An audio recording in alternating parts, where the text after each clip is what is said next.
Julius Robert Oppenheimer, जिनका नाम आपने कभी न कभी ज़रूर सुना होगा। तो आखिर कौन है ओपेनहाइमर, जिसका चर्चा पूरे वर्ल्ड में है? तो आइए जानते हैं उनकी ज़िंदगी से जुड़े कुछ खास चीज़ों के बारे में। साइंस और इतिहास की दुनिया में मशहूर नाम जूलियस रॉबर्ट ओपेनहाइमर ही है, जो लोगों के दिलों में एक अलग ही दिलचस्पी दिखाती है।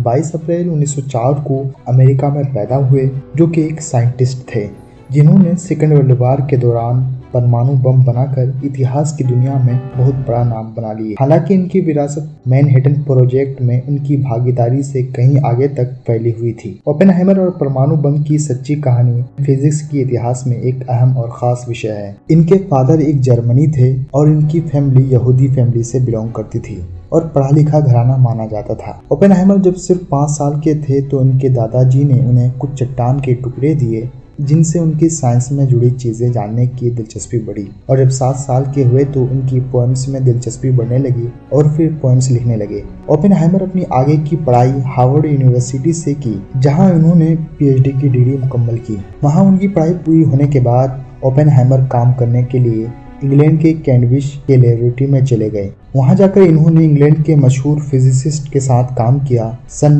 1931 में ओपेनहाइमर को कैलिफोर्निया यूनिवर्सिटी में एसोसिएट प्रोफेसर बना दिया गया। कैलिफोर्निया यूनिवर्सिटी में ओपेनहाइमर ने न्यूक्लियर साइंस से जुड़े कई रिसर्च भी किए। इसके बाद 1939 में जब सेकेंड वर्ल्ड वॉर हुआ तो जर्मनी समेत कई सारे कंट्रीज न्यूक्लियर वेपन बनाने में जुट गए। जब अमेरिका को इस बात का पता लगा तो अमेरिका ने भी परमाणु बम बनाने के लिए साइंटिस्टों की टीम बना ली, जिसमें उसके कोऑर्डिनेटर ओपेनहाइमर ही थे। और इस भयानक प्रोजेक्ट को टॉप सीक्रेट रखा गया था और इस प्रोजेक्ट का नाम मैनहट्टन प्रोजेक्ट रखा गया। बाद में इसी प्रोजेक्ट में ओपेनहाइमर को चीफ साइंस डायरेक्टर बना दिया गया। न्यूक्लियर वेपन बनाने के मकसद से ओपेनहाइमर समेत कई महान वैज्ञानिक ने भी इनके साथ काम करना शुरू किया। लेकिन इस प्रोजेक्ट पर काम करने के लिए अमेरिका के तत्कालीन राष्ट्रपति रूजवेल्ट को अल्बर्ट आइंस्टाइन ने खबरदार भी किया था। अमेरिका को लगा कि अगर उनसे पहले जर्मनी परमाणु हथियार बना लेता है तो इससे बहुत नुकसान होगा, और दूसरी तरफ जापान भी अपने हथियार डालने को तैयार न थे। इसे देखते हुए रूजवेल्ट ने इस प्रोजेक्ट की मंजूरी दे दी। ओपेनहाइमर ने इस प्रोजेक्ट को शुरू सिर्फ इसलिए किया था क्योंकि वो अपने देश की सुरक्षा चाहते थे, लेकिन उन्हें नहीं पता था कि इसका अजर बहुत ही ज्यादा खतरनाक होने वाला है।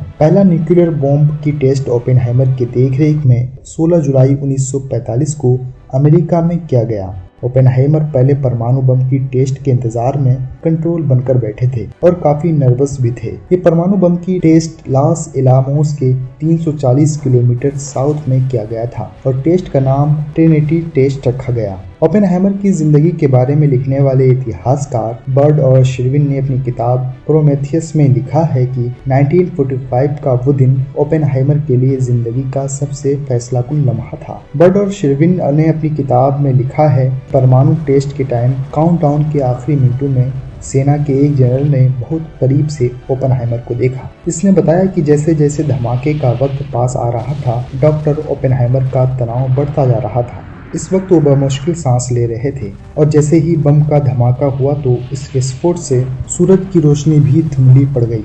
बम विस्फोट से इतना झटका पैदा हुआ कि इस झटके को 160 किलोमीटर तक महसूस किया गया और इसका धुआं 12 किलोमीटर ऊंचाई तक फैल गया। इस धमाके के साथ ओपेनहाइमर ने राहत की सांस ली, जो कि उन्हें अपने काम में कामयाबी मिल चुकी थी। सेकेंड वर्ल्ड वॉर के चलते 1945 में अमेरिका ने पहली बार 6 अगस्त 1945 को जापान के हिरोशिमा पर परमाणु बम गिराया था। इस विस्फोट से इतिहास में सबसे ज्यादा विनाशकारी साबित हुआ। स्पेस पोर्ट के चलते जापान में हिरोशिमा के एक ही शहर के लगभग 70,000 लोग मारे गए थे। 10 सेकंड में हुए ब्लास्ट पूरे हिरोशिमा में फैल गया और हजारों लाखों लोग जल गए और ये एटॉमिक बॉम्ब 45 सेकंड हवा में रहने के बाद फटा था।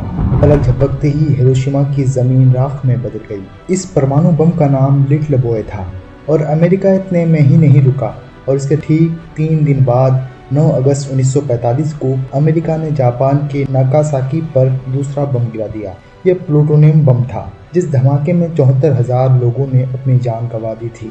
इन धमाकों में जो लोग बच गए वो अपाहिज हो गए और इसके कई सालों बाद भी जापान में वितरित बच्चे पैदा होते हैं।